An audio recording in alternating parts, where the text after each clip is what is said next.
Today I'll discuss the different levels of force that we apply through joints when we are mechanically assessing them and mechanically treating them. In mechanical diagnosis and therapy, the test we use is called repeated movement testing. And mechanical diagnosis and therapy, or MDT, simply means a diagnostic test to find a mechanical disorder and a treatment approach for a mechanical disorder. Some people call it the McKenzie method, but it really is using the orthopedic test of repeated movement testing in search of a mechanical problem that therefore has a mechanical solution. And mechanical, in my book, means a disorder, a musculoskeletal disorder that is affected negatively by postures, positions, and movements, and by definition, remedied by very specific movements and positions performed repeatedly. And when you think of joints moving throughout the day, they are moving thousands and thousands of times per day. Therefore, it is not silly to understand that moving the joint correctly to fix the problem can also take thousands of repetitions. But if you get 100 a day, for example, that's only 10 days. And for a lot of people, it's simple and easy to get significantly more than 100 repetitions per day, depending on the specific joint that we're talking about. So when we use mechanical diagnosis and therapy, and when we use repeated movement testing, there are many parameters to the movement that we use. For example, direction. Are you doing neck retraction? Are you doing shoulder internal rotation or shoulder horizontal adduction or shoulder flexion? The direction is number one. Also included is how much force are you putting through the joints? And when you learn repeated movement testing, which you can through courses sponsored by the McKenzie Institute, or the 5 textbooks written by Robin McKenzie and Stephen May, or through mentorship, etc. When you learn repeated movement testing, you learn those levels of force. The first level of force is just the patient moving his or her body into that direction. For example, just because it's easier to show my hand in this type of video, finger extension, that's patient-generated finger extension. Now, level 2, which is almost always required initially even. It's hard, there aren't many joints where you're not gonna add a little bit of overpressure to begin with, including gravity's overpressure. But for this would not tell me much information because there's such a significant difference between being able to do active finger extension, getting to my own end range with my patient-generated forces, and then adding overpressure to really get that finger all the way to end range. Such a substantial difference. In other joints, it is not that obvious, but you can appreciate that the difference can be vast, but within the joint, we're just taking it a lot farther. We're taking it much farther to its end range. So level 2 would be adding some overpressure, whether it's gravity, whether it's the patient's other hand taking the joint, whether you're doing this against a wall or a table, something provides external overpressure. Level 3 would be me as a clinician doing that movement with the overpressure. And for a lot of joints and a lot of directions, you doing this to yourself, meaning getting to end range finger extension with patient-generated overpressure, is no less or no different than me doing it with my hand. But for other joints, there can be a difference. It can be hard for some patients to do this. For example, maybe with functional internal rotation of the shoulder, if they can't get their other arm behind them to push it up, or they're having a hard time with a strap or a belt. Sometimes in the interest of time, I'm just gonna do it in the clinic as a diagnostic test. But level 3 is the clinician adding that overpressure. Level 4 would be clinician mobilization. So it's when I'm kind of not just applying pressure at that finger, but also down here, I'm gonna be mobilizing the joint. We consider it a more local force. If we think about the spine, that's more appropriate to picture it that way because this is just the one joint moving, but in the spine, for example, in the mid-back, if you're doing thoracic rotation to the right, and we're kind of applying general overpressure, well then if I mobilize you, I'm going to be using my hands to apply that mobilization force at a very specific segment. So again, think of it as adding more force in For what reason? It's not just adding more force to have more force per se. It's not like you're banging the wall harder. It's more force in a theoretical reasoning of getting that joint a little bit farther to its capacity for end range. And that, of course, when we're talking about, this versus this, is at that joint level, millimeters or less of movement. But in many cases, not necessarily with joints like the finger, but in many cases, that tiny bit of extra movement can be very consequential in fixing the joint derangement or the mechanical problem in that joint. So step 4 in the force progression would be clinician mobilizations. Mobilizations are something that clinicians learn in school, for example, and physical therapists, athletic trainers, I'm assuming, chiropractors, DOs, other people that you think of as using their hands for treatment often use mobilizations a lot. I tend to use them in a very specific capacity, and I'll mention that at the end. Level 5 would be clinician manipulation, and that is different than a mobilization in that it's kind of a high velocity thrust. Chiropractors, for example, are stereotyped as clinicians who manipulate everything or adjust or crack everything.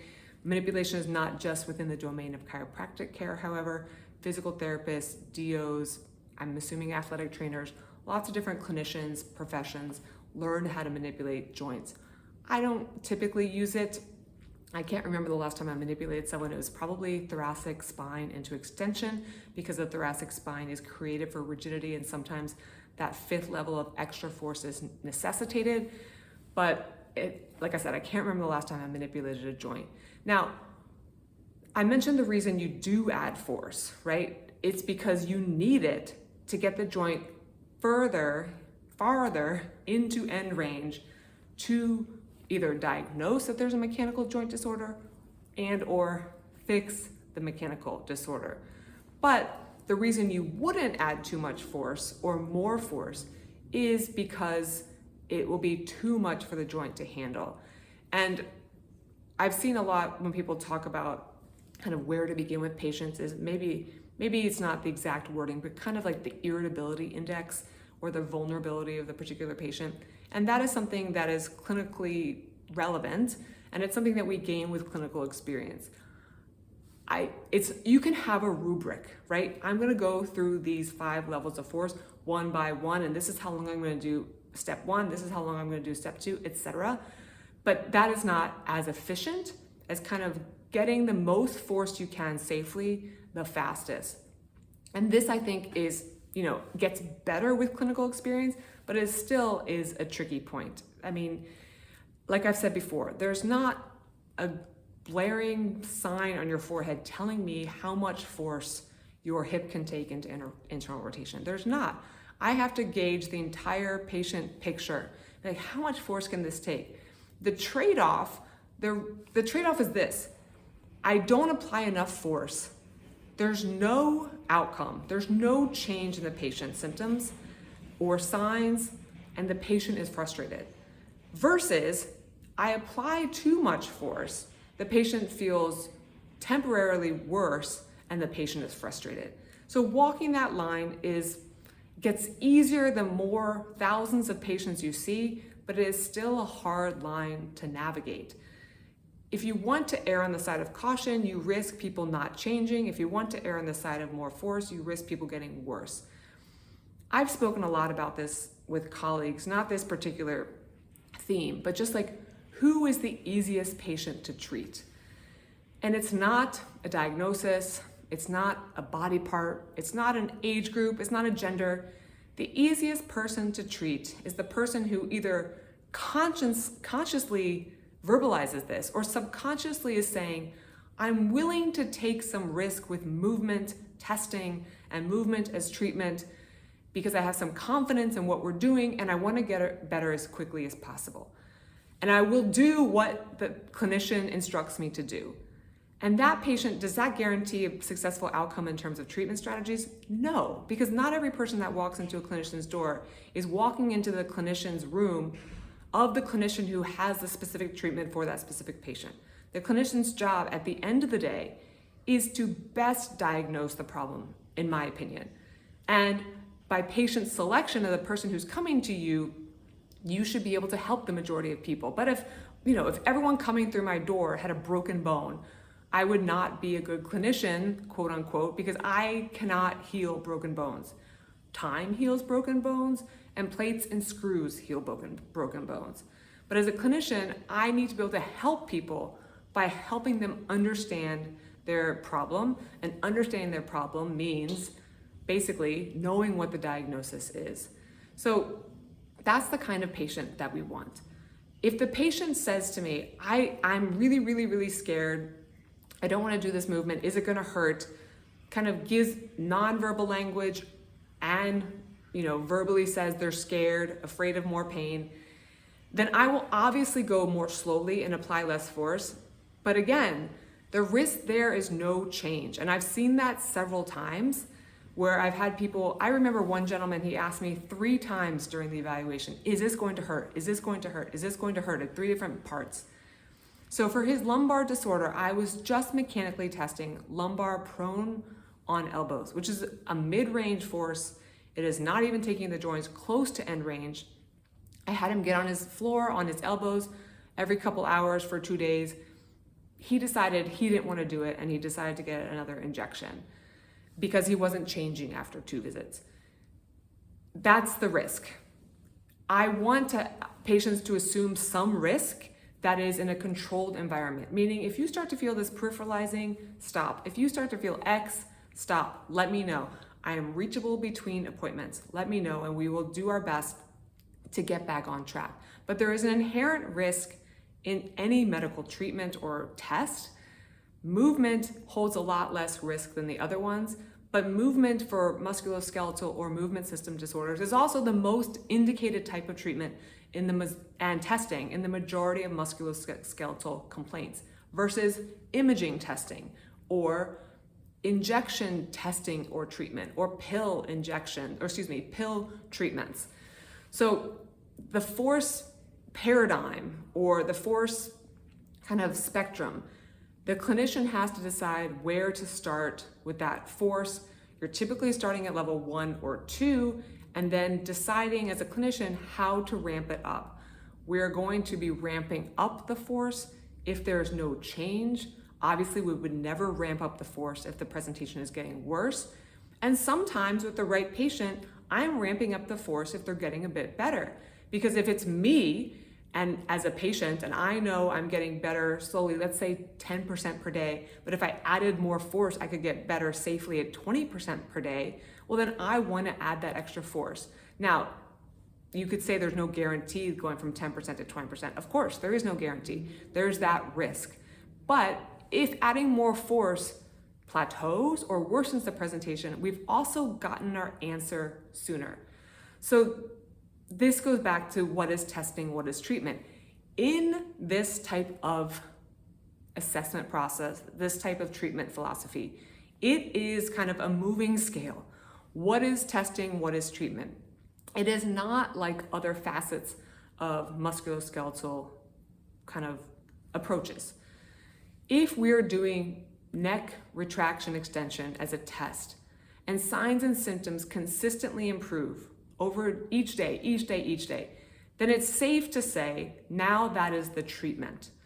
But if retraction extension of the neck over the course of several days has no effect, then that specific retraction extension, let's say with patient overpressure, which would be level 2 on that scale, is showing no effect, then it's not treatment, it's not therapy. We need to look at a different movement. It could be adding more force. It could be adding more time. It could be adding more reps. It could be changing direction. But that specific movement is not the therapy. That test was a no effect result, so it's not going to be your treatment. That kind of idea is hard for a lot of patients to get, because in musculoskeletal care, patients are used to going to the doctor and leaving day 1 with a diagnosis, such as you have a hip labral tear, you have bursitis, you have a rotator cuff tear, you have a tight hip flexor, you have a pulled hamstring. They're used to that clinical decision making quickly, if not the first day. If they go to someone who uses an image, then they're used to getting that diagnosis when the image is returned. That's the way I did it when I was a physical therapist before I learned repeated movement testing. I expected of myself that I had a diagnosis after doing about a 40-minute evaluation. That's not how I approach orthopedic care now. The main underlying reason I don't do that is because I believe that like I said, we move thousands of times per day, unless there is acute trauma that is pretty obviously a structural lesion, a broken bone, a hamstring tendon torn off the bone, a dislocated shoulder, unless there is a significant trauma and we're seeing that patient when it was recent, I believe you cannot understand a system of the body unless you challenge the system of the body. And challenging it in a 40-minute evaluation sometimes is enough of a challenge. But I believe you really need to challenge the body that moves thousands of times per day with dozens to hundreds to thousands of repetitions to truly understand how it will respond to movement, and how a body responds to movement, to mechanical movements placed on it, will determine the diagnosis over time. Do I want on day one to have a strong idea of what the diagnosis is? Absolutely. I want to have, after I do the specific verbal history and the physical exam, as my mentors say, I want to have that narrowed down to 2 competing diagnoses before I even get to the third part of the clinical evaluation, which is testing. And in my book, most of that clinical testing is going to be repeated movement testing. But sometimes that testing is going to be a Lockman, or sometimes that testing is going to be doing the Ottawa rules for a fracture, or sometimes that testing is going to be some instability tests. Whatever I find from the specific verbal history and the physical exam is apropos, that's going to be the clinical testing I use or refer out for an imaging test. So I believe I want to get down to 2 within half an hour or 40 minutes, and then adding the testing, I want to have a strong idea what the diagnosis is. That doesn't mean it's certain or absolute. Like I said, I believe the testing bears time, requires time as the system of movement to really understand what the diagnosis is. That does not delay the course of care. In fact, it shortens it because the diagnosis is so much more likely to be accurate. Because on day one, if you never heard of repeated movement testing and you do simple clinical tests for the rotator cuff that are positive, and you treat the rotator cuff with rows and shoulder extensions and stabilizations and stretching and lateral raises and maybe some thoracic mobility, and 6 weeks later, after let's say 10 visits, you're the same, that's a wash. But if you spent the time over the first couple visits to see, it has signs and symptoms that are consistent with a rotator cuff lesion, but it also has signs and symptoms, if you take the full picture, consistent with a neck derangement, a mechanical disorder of the neck, and you suss that out on visit 3, that, you know what you really needed for that shoulder complaint? You needed prone neck retraction extension sustained for 90 seconds every 2 hours. Then by visit 4 or 5, care is over. So again, I believe it shortens the process because the diagnosis is much more likely to be credible. Mechanical and diagnosis and therapy, of course, is not widely accepted, and so very few patients receive repeated movement testing from their clinician. But if we go back to that force idea, we are trying to use the least amount of force to gain the patient positive outcomes that we want, because therefore we are reducing the risk of a negative reaction. Irritable patients, I'm not going to be applying a lot of force, but I can remember clearly a gentleman I had a couple years ago who's like, do whatever you need to do, I just want to get better. He was willing to be like, it's fine. If we go the wrong way and it hurts me a little extra for 2 days, that's fine. What does it matter? I've been hurting for 6 weeks. That's the kind of patient you want, because if you can be more aggressive, like I said, you get your answer faster. I know I've made myself worse with things, and it doesn't make me scared because I know it's going to be transient, and I know it's not going to affect me long term, so it's not scary, and I can deal with, unloading or less walking for a couple of days while it settles back down. But the least amount of force to get the desired effect, that's what we want to do. The clinician has to decide how much force, how to go through those 5 steps, For a lot of people, especially if it's chronic and they're not catastrophizing, they're not scared, we will add more force soon. When I do my patient cases on video, I try to be very specific about how much force was added, because we have to define the movement by its several parameters, and the amount of force or the type of force is one of those key factors. If you have questions about forces in the repeated movement testing world, please let me know and I'll do my best to answer your questions.